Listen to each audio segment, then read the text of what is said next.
Channel ಸ್ವರ ಮಾಧ್ಯಮ. ನಾನು ನಿಮ್ಮ ಪ್ರೀತಿಯ ಸುರಭಿ ವೆಂಕಟೇಶ್.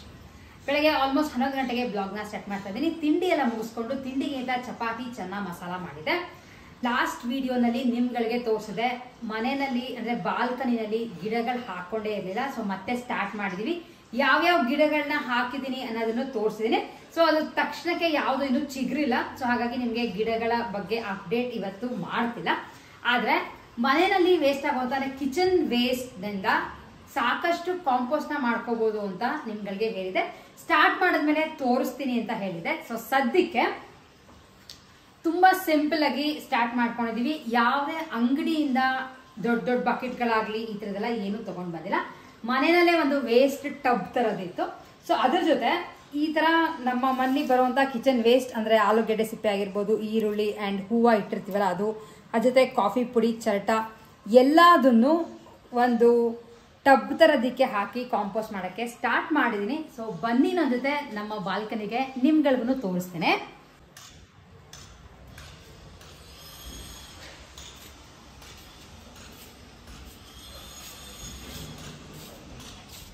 ಸದ್ಯಕ್ಕೆ ನಮ್ಮ ಮನೆಯಲ್ಲಿ ಈ ತರ ಒಂದು ಹಳೇದು ಟಬ್ ಇತ್ತು, ಅಂದ್ರೆ ಡ್ರಮ್ ತರ. ಇದನ್ನ ಏನಕ್ಕೂ ಯೂಸ್ ಮಾಡ್ತಿರ್ಲಿಲ್ಲ. ಅಂಡ್ ಇದಕ್ಕೆ ಒಂದು 3-4 ಹೋಲ್ಗಳು ಸಹ ಮಾಡಿದೆ. ಇಲ್ಲಿ ಒಂದು ಹೋಲ್ ಇದೆ ಅಂಡ್ ಕೆಳಗಡೆನೂ ಒಂದು ಹೋಲ್ ಇದೆ, ನಿಮಗೆ ಕಾಣಿಸ್ತಾ ಇರ್ಬೋದು. ಹಾಗಾಗಿ ಬೇರೆ ಯಾವುದು ಹೋಲ್ ಮಾಡಕ್ಕೆ ಹೋಗಿಲ್ಲ.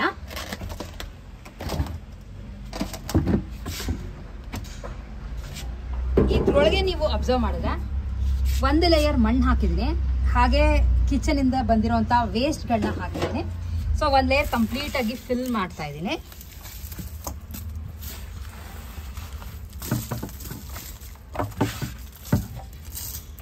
ಇದ್ರ ಮೇಲೆ ಆಕ್ಚುಲಿ ಒಣಗಿರೋ ಎಲೆಗಳನ್ನ ಹಾಕೋಬೇಕು. ಕೆಳಗಡೆ ಸಿಗುತ್ತೆ ಒಣಗಿರೋ ಎಲೆಗಳು. ಸೊ ಅದನ್ನ ತಗೊಂಡ್ ಬಂದು ಇದಕ್ಕೆ ಹಾಕಿ ಆಮೇಲೆ ಮತ್ತೆ ಒಂದ್ ಲೇಯರ್ ಮಣ್ಣು ಹಾಕೋತೇನೆ. ತುಂಬಾ ಜನಕ್ಕೆ ನಿಮ್ಗೆ ಜಾಗ ಜಾಸ್ತಿ ಇದ್ರೆ ಎಲ್ಲಾದ್ರೂ ಓಪನ್ ಸ್ಪೇಸ್ ನಲ್ಲಿ ಇಟ್ಕೊಂಡು ಎಲ್ಲ ಮಾಡ್ಕೋಬಹುದು. ಇಲ್ಲ ನೀವುಗಳನ್ನು ಈ ತರ ಅಪಾರ್ಟ್ಮೆಂಟ್ ಅಲ್ಲಿ ಇದ್ದು ಬಾಲ್ಕನಿನಲ್ಲಿ ಮಾಡ್ಕೋತೀರಾ ಅಂದ್ರೆ ಈ ತರ ಒಂದು ಕಾರ್ನರ್ ನಲ್ಲಿ ಇಟ್ಕೋಬಹುದು. ಅಷ್ಟೊಂದೇನು ಸ್ಮೆಲ್ ಬರಲ್ಲ. ಅಂಡ್ ಸ್ಮೆಲ್ ಬರದೇ ಇರೋಕ್ಕೆ ಕೆಲವು ಕಾಂಪೋಸ್ಟ್ಗಳ ಥರದ್ದು ಸಿಗುತ್ತೆ. ಸೊ ಅದನ್ನ ನಾನು ತರಿಸ್ಕೊಂಡ್ಮೇಲೆ ಅದನ್ನು ನಿಮಗೆ ತೋರಿಸ್ತೀನಿ ಯಾವ ಥರ ಯೂಸ್ ಮಾಡ್ಕೋಬೇಕು ಅಂತ. ಕಿಚನ್ ವೇಸ್ಟಲ್ಲಿ ಸಿಕ್ಕಾಪಟ್ಟೆ ನ್ಯೂಟ್ರಿಯೆಂಟ್ಸ್ ಇರುತ್ತೆ. ಸೊ ಹಾಗಾಗಿ ವೇಸ್ಟ್ ಮಾಡ್ದಂಗೆ ಅಷ್ಟೂ ಈ ಟಬ್ಬಲ್ಲಿ ಹಾಕಿ ಒಂದು 15-20 ದಿವಸ ಹಾಕಿಟ್ರೆ ಕೆಳಗಡೆದೆಲ್ಲ ಅದು ಕಾಂಪೋಸ್ಟ್ ಆಗ್ತಾ ಬರುತ್ತೆ. ಆ್ಯಂಡ್ ನಮ್ಮ ಮನೆಯಲ್ಲಿ ಪಾಟ್ಗಳಲ್ಲಿ ಸಾಕಷ್ಟು ಎರೆಹುಳು ಕೂಡ ಇದೆ. ಅದು ಒಂದು 4-5 ಇಲ್ಲಿ ಹಾಕಿಟ್ರೆ ಬೇಗ ರೆಡಿ ಆಗುತ್ತೆ ಆ್ಯಂಡ್ ತುಂಬಾ ಒಳ್ಳೆಯದು ಗಿಡಗಳಿಗೆ. ಸೊ ಹಾಗಾಗಿ ಸ್ಟಾರ್ಟ್ ಮಾಡಿದ್ದೀನಿ. ಒಂದು ವಾರ 2 ವಾರಕ್ಕೆ ಏನೇನು ಅಪ್ಡೇಟ್ ಆಗುತ್ತೆ ಅನ್ನೋದು ನಿಮ್ಗಳಿಗೂ ಖಂಡಿತ ತೋರಿಸ್ತೀನಿ. ಆ್ಯಂಡ್ ನೀವುಗಳು ಗಾರ್ಡನ್ ಈ ಥರ ಮೇಂಟೈನ್ ಮಾಡ್ಕೋತಿದ್ದೀರಾ ಅಂತ ಅಂದರೆ ಆಚೆ ತರೋವಂಥ ಕಾಂಪೋಸ್ಟ್ ಬದಲು ಮನೆಯಲ್ಲೇ ಆರ್ಗ್ಯಾನಿಕ್ ಕಾಂಪೋಸ್ಟ್ನ ಆರಾಮಾಗಿ ರೆಡಿ ಮಾಡ್ಕೋಬೋದು. ಆ್ಯಂಡ್ ಇದಕ್ಕೆ ನಿಂಬೆಹಣ್ಣಾಗಲಿ ಈ ಥರದ್ದೆಲ್ಲ ಯಾವುದೂ ಹಾಕ್ತಿಲ್ಲ. ಹಾಗೆ ನಾನು ಯಾವುದೂ ಬೇರೆ ಬೀಜಗಳು ಹಾಕ್ತಿಲ್ಲ, ಯಾಕೆಂದರೆ ಮೊಳಕೆ ಬಂದು ಅಲ್ಲೇ ಬೆಳ್ಕೊಳ್ಳೋಕ್ಕೆ ಸ್ಟಾರ್ಟ್ ಆಗ್ಬೋದು ಅಂತ. ಅದ್ರ ಜೊತೆ ಬೈ ಚಾನ್ಸ್ ನೀವುಗಳು ನಾನ್ ವೆಜ್ ಏನಾರು ಯೂಸ್ ಮಾಡ್ತೀರಾ, ಆ್ಯಂಡ್ ನಾವು ನಾನ್ ವೆಜ್ ಮಾಡಲ್ಲ. ಸೊ ಹಾಗಾಗಿ ನಮ್ಗೆ ಇದಕ್ಕೆಲ್ಲ ಆಪ್ಷನ್ ಇರಲ್ಲ ಹಾಕೋಕ್ಕೆ. ನಾನ್ ವೆಜ್ ಏನಾರು ಮಾಡ್ತೀರಾ ಅಂದರೆ ಅದ್ರದ್ದು ವೇಸ್ಟ್ ಕೂಡ ಇದಕ್ಕೆ ಹಾಕೋಕ್ಕೆ ಹೋಗಬೇಡಿ. ಸ್ಮೆಲ್ ತುಂಬ ಬರುತ್ತೆ ಆ್ಯಂಡ್ ನಿಮಗೆ ಕಾಂಪೋಸ್ಟ್ ಸರಿಗೆ ಬೇಗ ಆಗಲ್ಲ. ಈ ಥರ ಕಾಂಪೋಸ್ಟ್ ಎಲ್ಲ ಮನೆಯಲ್ಲಿ ಮಾಡ್ಕೋತೀರಂದ್ರೆ ಸಾಕಷ್ಟು ಟೈಮ್ ಹಿಡಿಯುತ್ತೆ ಆ್ಯಂಡ್ ಪೇಷನ್ಸ್ ಬೇಕು. ಅದ್ರ ಜೊತೆ ಹೇಗೆ ಅದನ್ನ ಮೇಂಟೈನ್ ಮಾಡ್ಕೋಬೇಕು ಅನ್ನೋದನ್ನು ನೋಡ್ಕೋಬೇಕಾಗತ್ತೆ. ಆ್ಯಂಡ್ ಆದಷ್ಟು ಚಿಕ್ಕದಾಗಿ ಅಂದರೆ ಸಿಪ್ಪೆಗಳಾಗಿರ್ಬೋದೆಲ್ಲ ಸಣ್ಣದಾಗಿ ಕಟ್ ಮಾಡಿ ಹಾಕೊಂಡ್ರೆ ಬೇಗ ಕಾಂಪೋಸ್ಟ್ ರೆಡಿ ಆಗುತ್ತೆ. ಸೊ ಅದ್ರ ಜೊತೆ ಈ ಥರನೂ ಸ್ಟೋರ್ ಮಾಡಿ ಇಟ್ಕೋತಾ ಇದ್ದೀನಿ. ಇದು ಕಾಳು ತೊಳೆದಿದ್ದು ನೀರಾಗಿರ್ಬೋದು ಅಥವಾ ಬೇಳೆ ತೊಳೆದಿದ್ದು, ಅಕ್ಕಿ ತೊಳೆದಿದ್ದು ಎಲ್ಲ ನೀರನ್ನ ವೇಸ್ಟ್ ಮಾಡ್ತಿಲ್ಲ. ಸೊ ಇದನ್ನೇ ಗಿಡಗಳಿಗೂ ಹಾಕೋಬೋದು, ಯಾಕೆಂದರೆ ಇದರೊಳಗೂ ಸಾಕಷ್ಟು ನ್ಯೂಟ್ರಿಷನ್ಗಳಿರುತ್ತೆ. ಆ್ಯಂಡ್ ನೀರಿಗೆ ಸಾಕಷ್ಟು ಪ್ರಾಬ್ಲಮ್ ಇರೋದ್ರಿಂದ ವೇಸ್ಟ್ ಮಾಡೋದು ಬೇಡ, ನಮ್ಮ ಗಿಡಗಳಿಗೆಲ್ಲ ಹಾಕೊಳ್ಳೋಣ ಅಂತ ಇದನ್ನೆಲ್ಲ ಹೀಗೆ ಇಡ್ತಾ ಇದ್ದೀನಿ. ಆ್ಯಂಡ್ ಮೇಯ್ನಾಗಿ ನಮಗೆ ಜಾಸ್ತಿ ಯೂಸ್ ಆಗೋದು ಅಂದರೆ ಸೊಪ್ಪು. ಸೊ ಹಾಗಾಗಿ ಸೊಪ್ಪನ್ನ ಸಾಕಷ್ಟು ಎಲ್ಲ ಪಾಟ್ಗಳಲ್ಲೂ ಹಾಕಿಟ್ಬಿಟ್ಟಿದ್ದೀನಿ. ಯಾವುದೋ ಒಂದು ದಂಟಿನ ಸೊಪ್ಪು, ಮೆಂತ್ಯ ಸೊಪ್ಪು, ಪಾಲಕ್ ಸೊಪ್ಪು ಯಾವುದಾದ್ರೂ ಪರವಾಗಿಲ್ಲ. ಯಾಕೆ ನಮಗೆ ಸೊಪ್ಪುಗಳು ಜಾಸ್ತಿ ಯೂಸ್ ಮಾಡ್ತೀವಿ ಮನೆಯಲ್ಲಿ. ಹಾಗಾಗಿ ಎಲ್ಲದಕ್ಕೂ ಸೊಪ್ಪು ಹಾಕಿ ಇಟ್ಟಿದ್ದೀನಿ. ಚಿಗ್ರದ ಮೇಲೆ ಖಂಡಿತ ನಿಮ್ಗಳಿಗೂ ತೋರಿಸ್ತೇನೆ. ಸೊ ಕಾಂಪೋಸ್ಟ್ ಆ್ಯಕ್ಚುಲಿ ಆಗೋಕ್ಕೆ ಸ್ಟಾರ್ಟ್ ಆಗ್ತಾ ಇದೆ, ಬಟ್ ಟೈಮ್ ಹಿಡಿಯುತ್ತೆ. ಆ್ಯಂಡ್ ನಮಗೆ ಒಳಗಡೆ ಅಂತ ಸ್ಮೆಲ್ ಅಂತ ಏನೂ ಬರ್ತಿಲ್ಲ. ಸೊ ನಾರ್ಮಲ್ ಆಗಿ ಇದೆ ಆ್ಯಂಡ್ ನಿಮ್ಗಳಿಗೂ ತೋರಿಸಿದ್ದೇನೆ. ಇನ್ನೊಂದು 10 ದಿನ ಅಥವಾ 15 ದಿನ ಬಿಟ್ಟು ಅದನ್ನ ನಿಮಗೆ ಅಪ್ಡೇಟ್ ಮಾಡಿ ತೋರಿಸ್ತೀನಿ ಯಾವ ಥರ ಆಗ್ತಾ ಇದೆ ಅಂತ. ಆ್ಯಂಡ್ ನಾನು ಹಾಕಿರುವಂಥ ಗಿಡಗಳು ಅಷ್ಟು ಚಿಗುರ್ಕೊಂಡಿದೆ, ಎಲ್ಲ ಸೊಪ್ಪೇ ಜಾಸ್ತಿ ಇದೆ. ನಿಮ್ಗಳಿಗೂ ತೋರಿಸ್ತೀನಿ ಯಾವ್ದ್ಯಾವ್ದು ಚಿಗುರ್ಕೊಂಡಿದೆ ಅಂತ. ಆ್ಯಂಡ್ ಅದು ತೋರ್ಸೋಕ್ಕಿಂತ ಮುಂಚೆ ಸದ್ಯಕ್ಕೆ ಮನೆಯಲ್ಲಿ ಅಡುಗೆ ಮಾಡ್ತಾಯಿದ್ದೆ. ಮಧ್ಯಾಹ್ನ ಮೂಲಂಗಿ ಹಾಗೆ ಕಡಲೆಕಾಳು ಹಾಕಿ ಹುಳಿ ಮಾಡ್ತಾಯಿದ್ದೀನಿ. ಕಾಂಬಿನೇಷನ್ ತುಂಬ ಚೆನ್ನಾಗಿರುತ್ತೆ. ಸೊ ಬೈ ಚಾನ್ಸ್ ನೀವು ಯಾರಾದರೂ ಅದನ್ನು ಟ್ರೈ ಮಾಡಿಲ್ಲ ಅಂದರೆ ಒಂದ್ಸಲ ಟ್ರೈ ಮಾಡಿ ನೋಡಿ. ಕಾಳು ಆ್ಯಂಡ್ ಮೂಲಂಗಿ ಕಾಂಬಿನೇಷನ್ ಚೆನ್ನಾಗಿರುತ್ತೆ. ಅದ್ರ ಜೊತೆ ಸ್ವಲ್ಪ ಸೌತೆಕಾಯಿ ಇತ್ತು ಆ್ಯಂಡ್ ಅದು ಸಮ್ಮರ್ ಆಗಿರೋದ್ರಿಂದ ಸೌತೆಕಾಯಿ ಕೋಸಂಬರಿ ಮಾಡ್ತಾಯಿದ್ದೀನಿ. ಅದ್ರ ಜೊತೆ ಅಂದರೆ ಒಂದು 3-4 ಬೀಟ್ರೂಟ್ ಇತ್ತು, ಹಾಳಾಗಿ ಹೋಗ್ತಿತ್ತು ಅಂತ ಅದರಲ್ಲಿ ಅದನ್ನು ಫ್ರೈ ಮಾಡ್ತೀನಿ ಅಷ್ಟೇ. ಆ್ಯಂಡ್ ನಿಮಗೆ ಕಾಣಿಸ್ತಾ ಇರ್ಬೋದು, ತುಂಬ ಸಿಂಪಲ್ ರೆಸಿಪಿ ಥರ ನಿಮಗೆಲ್ಲೂ ಹೇಗೆ ಮಾಡ್ತೀನಿ ಅದನ್ನು ತೋರಿಸ್ತೀನಿ. ಇದನ್ನು ಈ ಥರ ಅಗ್ಲಕ್ಕೆ ಹೆಚ್ಕೊಂಡಿದ್ದೀನಿ. ಸ್ವಲ್ಪ ಉದ್ದಕ್ಕೂ ಇದೆ, ಅಂದರೆ ಫ್ರೆಂಚ್ ಫ್ರೈಸ್ ಬರುತ್ತಲ್ಲ ಆಲೂಗೆಡ್ಡೆದು, ಆ ಥರ ಶೇಪ್ನಲ್ಲಿ ಒಂದೊಂದನ್ನು ಕಟ್ ಮಾಡ್ಕೊಂಡಿದ್ದೀನಿ. ಸ್ವಲ್ಪ ಎಣ್ಣೆ ಹಾಕ್ಕೊಂಡು ಅದನ್ನು ಫ್ರೈ ಮಾಡೋದಷ್ಟೇ. ಎಣ್ಣೆ ನಿಮ್ಗೆ ಒಂದು ಅರ್ಧ ಸ್ಪೂನಷ್ಟು ಎಣ್ಣೆ ಸಾಕಾಗುತ್ತೆ. ಹಾಕೊಂಡು ಚೆನ್ನಾಗಿ ಫ್ರೈ ಮಾಡೋದು ನಿಮಗೆ ಗೊತ್ತಾಗುತ್ತೆ. ಸ್ವಲ್ಪ ಕಲರ್ ಚೇಂಜ್ ಆಗುತ್ತೆ.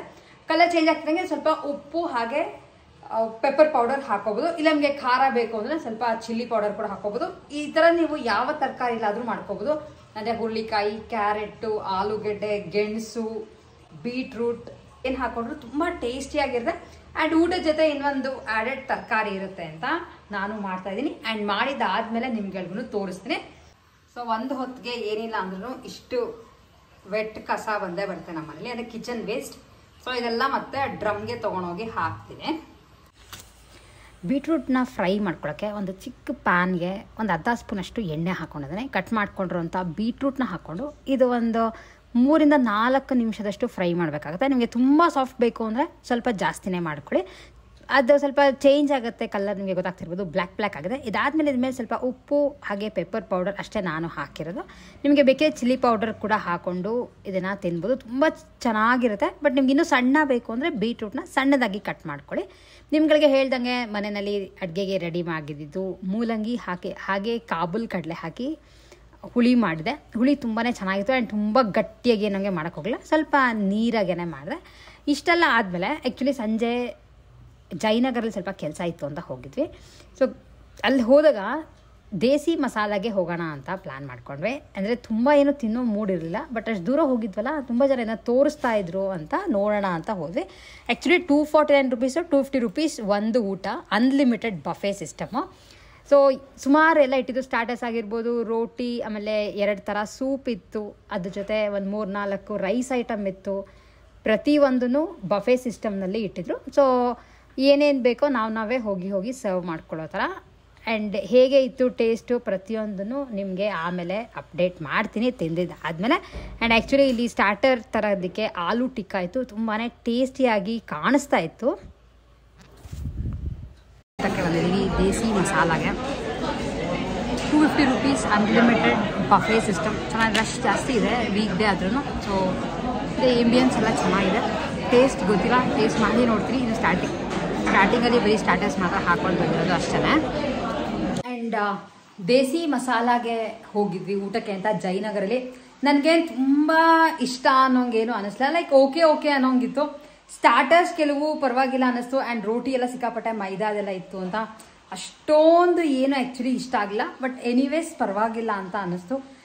ತುಂಬ ರೆಕಮೆಂಡ್ ಮಾಡಿ ಹೋಗಲೇಬೇಕು ಅನ್ನೋಂಗೇನು ಅನ್ನಿಸ್ಲಿಲ್ಲ. ಯಾಕೆಂದ್ರೆ ತುಂಬ ನೋಡಿದ್ನಲ್ಲ ಇನ್ಸ್ಟಾಗ್ರಾಮಲ್ಲಿ, ಹೋಗಿ ನೋಡ್ಕೊಂಡು ಬರೋಣ, ಟೇಸ್ಟ್ ಮಾಡ್ಕೊಂಡು ಬರೋಣ ಅಂತ ಮೇಯ್ನಾಗೆ ಹೋದ್ವಿ. But up to the mark ಅನ್ನೋಂಗೆ ಇರಲಿಲ್ಲ. ಸೊ ವಾಟ್ ಓಕೆ ಅಂತ ಅನ್ನಿಸ್ತು ಅಷ್ಟೇ. ಬೇಕಿದ್ರೆ ನೀವುಗಳ ಹೋಗಿ ಟ್ರೈ ಮಾಡಿದರೆ ನಿಮ್ಗಳಿಗೆ ಹೇಗೆ ಅನ್ನಿಸ್ತು ಅನ್ನೋದನ್ನು ನನಗೂ ಹೇಳಿ ಕಾಮೆಂಟ್ ಮಾಡಿ. ಆ್ಯಂಡ್ ಜಯನಗರಿಗೆ ಹೋದಾಗ ಸಾಕಷ್ಟು ಜನ ಸಬ್ಸ್ಕ್ರೈಬರ್ಸ್ನ ಮಾತಾಡಿಸಿದೆ. ಆ್ಯಂಡ್ ಇಷ್ಟೊಂದು ಜನ ಅವ್ರಗಳೇ ಬಂದು ಮಾತಾಡ್ಸಿದ್ರು, ಸಖತ್ ಖುಷಿ ಆಯಿತು. ಯಾಕೆಂದರೆ ಅವ್ರುಗಳು ನನ್ನ ನೋಡಿರ್ತಾರೆ ಆ್ಯಂಡ್ ಇಂಟರ್ನ್ ನಾನು ಅವ್ರನ್ನ ನೋಡಿರಲ್ಲ. ಸೊ ಹಾಗಾಗಿ ನಾನು ರೆಕಗ್ನೈಸ್ ಮಾಡೋಕ್ಕೂ ಆಗಲ್ಲ ಇಂಥವ್ರು ಅವರೇ ಅಂತ. ಬಟ್ ಅವ್ರು ಬಂದು ಮಾತಾಡಿಸ್ತಾರಲ್ಲ, ಸಖತ್ತು ಖುಷಿ ಆಯಿತು.